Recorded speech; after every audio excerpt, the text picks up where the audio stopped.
Bonjour et bienvenue sur Déclic Numérique dans cette nouvelle vidéo consacrée à Lightroom. Aujourd'hui je vais vous parler des copies virtuelles.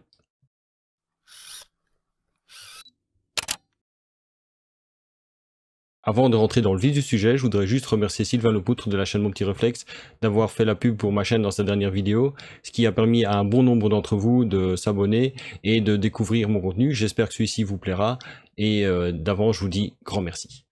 Cette fois-ci on y va. Alors avant tout, voyons ce que sont les copies virtuelles. Vous savez comme moi que dans Lightroom, vous avez des photos qui sont insérées dans le catalogue, qui sont répertoriées et qui vont vous permettre de faire du développement dessus. Là où les copies virtuelles interviennent, c'est quand vous voulez effectuer plusieurs développements différents d'une même photo. Je vous avais parlé dans une précédente vidéo des instantanés qui permettent de sauvegarder un état intermédiaire de développement. Les copies virtuelles peuvent être utilisées de cette manière-là, mais vous offrent bien d'autres possibilités. Les copies virtuelles vont vous permettre de créer un autre développement de la même photo sans pour autant avoir besoin de copier la photo en elle-même.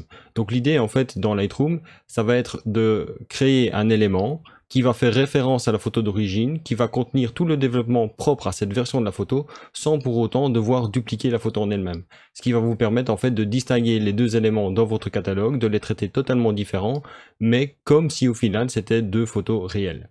Alors bien entendu, l'intérêt est grand puisque ça va vous permettre d'avoir des versions totalement différentes, des traitements différents, des cadrages différents de la même photo, sans pour autant avoir besoin de 2, 3, 4 fois l'espace nécessaire pour stocker les photos. Je vais vous montrer comment on utilise tout ça. Alors la première chose, je vais partir d'une photo, donc ici, vous voyez que la photo sélectionnée, je vais vous la mettre en un petit peu plus grand. C'est une photo que j'ai prise lors d'un petit reportage que j'ai fait chez un ami coiffeur, où l'idée était en fait de prendre un cliché de toutes les étapes de la coiffure. Là, c'est bien entendu l'étape du shampoing. Donc ici, la photo fonctionnait très bien avec le cadrage de base de l'appareil, donc du 3x2. Mais si je veux la publier, par exemple, sur Instagram, je vais avoir un souci. Alors, comme vous le savez sans doute, quand on veut publier une photo sur Instagram, par exemple, on est limité en termes de cadrage. On ne peut pas aller en format portrait à plus que du 4x5. Donc, en fait, 4 unités en largeur sur 5 unités en hauteur. Or, ici, je suis sur du 2x3, ce qui est une photo beaucoup plus allongée. Et donc, si je la publie sur Instagram, je vais devoir la cropper dans l'application. Ce qui ne m'intéresse pas, je préfère le faire dans Lightroom. Donc ici, l'idée, ça va être d'utiliser les copies virtuelles pour faire une nouvelle version de la photo qui va en fait être un cadrage simplement différent et d'avoir les deux éléments stockés dans mon catalogue de Lightroom que je peux récupérer à tout moment. Donc au départ, avec la photo, je l'ai dans ma bibliothèque. La première chose à faire, c'est de créer la copie virtuelle en elle-même. Alors pour ça, vous avez plusieurs solutions. Soit vous faites un clic droit sur la photo et vous faites créer une copie virtuelle. Soit vous allez dans le menu photo et là vous faites créer une copie virtuelle. Soit vous employez le raccourci qui est indiqué dans le menu où vous faites par exemple CTRL apostrophe. Au moment où vous créez la copie virtuelle, donc quel que soit le moyen utilisé, vous allez avoir en fait 2 fois la photo qui apparaît dans votre bibliothèque. Ceci dit, ce n'est pas 2 fois le fichier DNG, le fichier RAW, peu importe, ou même le JPEG, c'est en fait 2 versions de votre photo qui font référence au même fichier qui se trouve derrière. Donc ce n'est pas 2 fois la photo qui est dans le catalogue, c'est 2 versions de développement de la même photo que vous allez trouver dedans. Donc 2 enregistrements dans le catalogue pour un seul fichier qui existe sur votre disque réel.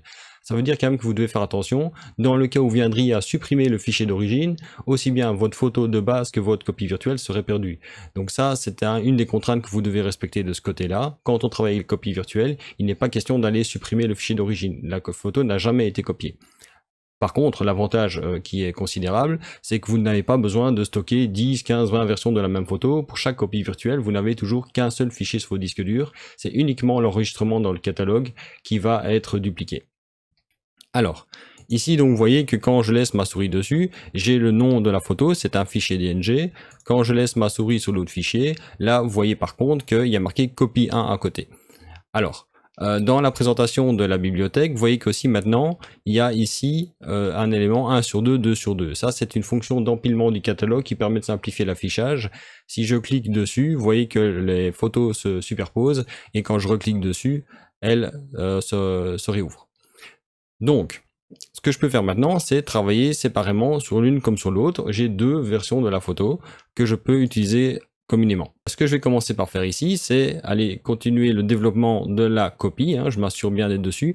Vous pouvez la reconnaître aussi parce qu'au niveau de la copie virtuelle, vous avez une espèce de petit coin retourné qui vous indique que ce n'est pas le fichier d'origine, tandis que le fichier d'origine n'a pas ce petit coin retourné là. Donc je passe dans le module de développement et là je vais simplement transformer ma photo en 4:5. Donc si vous n'avez pas encore vu comment fonctionne l'outil de recadrage, je vous invite à aller voir la vidéo que j'ai fait à ce sujet-là il y a quelques temps. Je vous mets ça dans les notifications.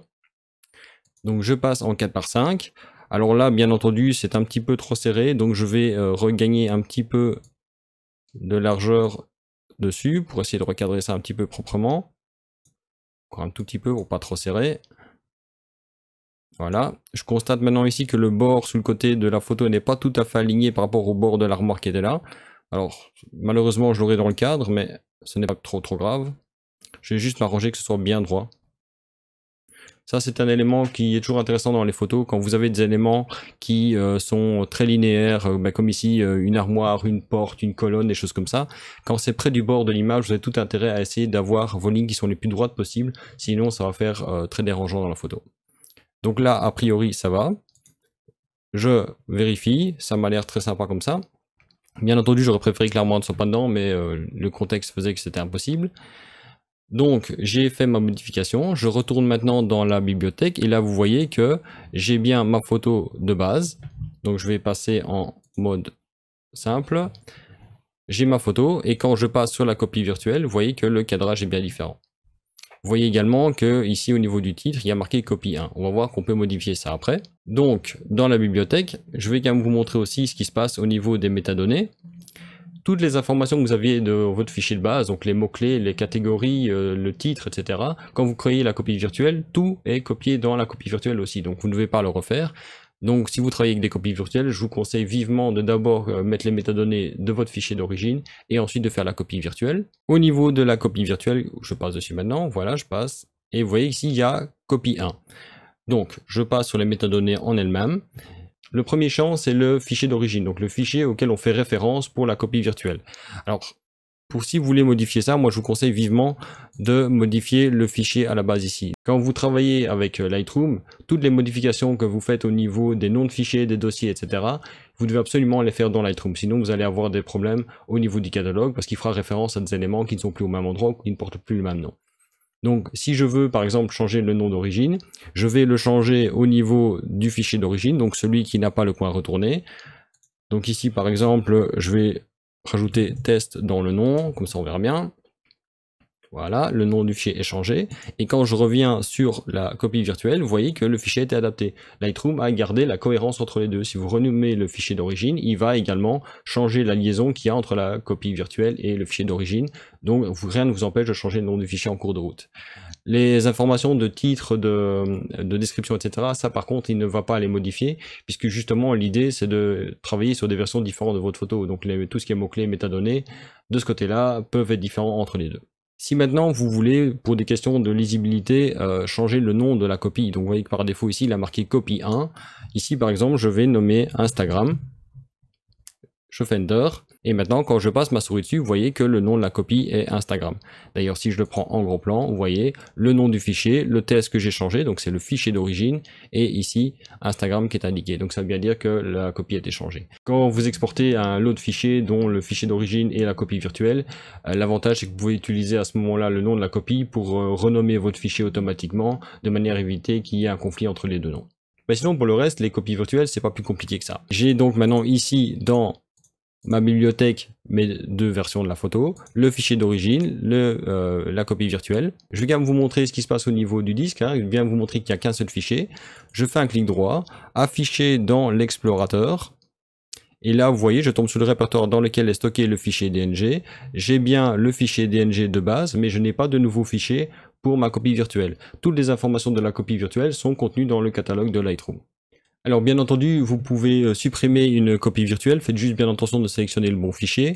Si vous êtes sur la copie virtuelle ici, avec donc celle qui a bien le petit coin retourné, et vous vérifiez dans le nom aussi que le nom de la copie est mis, vous le voyez également dans les métadonnées parce qu'il y a le champ nom de copie qui est indiqué. Si vous faites Delete, vous supprimez la copie virtuelle. Vous pouvez faire un clic droit aussi et faire supprimer la photo. Faites attention parce que de nouveau, je le rappelle, si vous supprimez le fichier d'origine, la copie virtuelle sera supprimée avec aussi.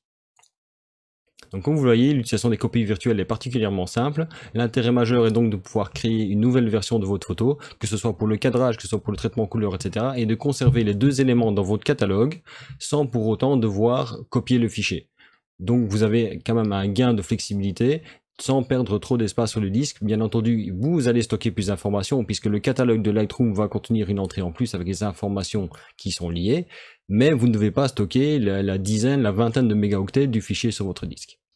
Voilà donc pour les copies virtuelles. J'espère que si vous ne les connaissez pas, elles vous permettront d'améliorer votre travail dans Lightroom. N'hésitez pas à mettre des commentaires sous la vidéo pour me dire ce que vous en pensez, si vous les utilisez, dans quelles circonstances, et si éventuellement vous voyez des inconvénients que moi je ne vois pas au niveau des copies virtuelles. Si vous aimez la vidéo, mettez un petit pouce. Si vous aimez la chaîne et que vous n'y êtes pas encore abonné, n'hésitez pas à vous abonner. Et pour le reste, moi je vous dis à bientôt sur Déclic Numérique.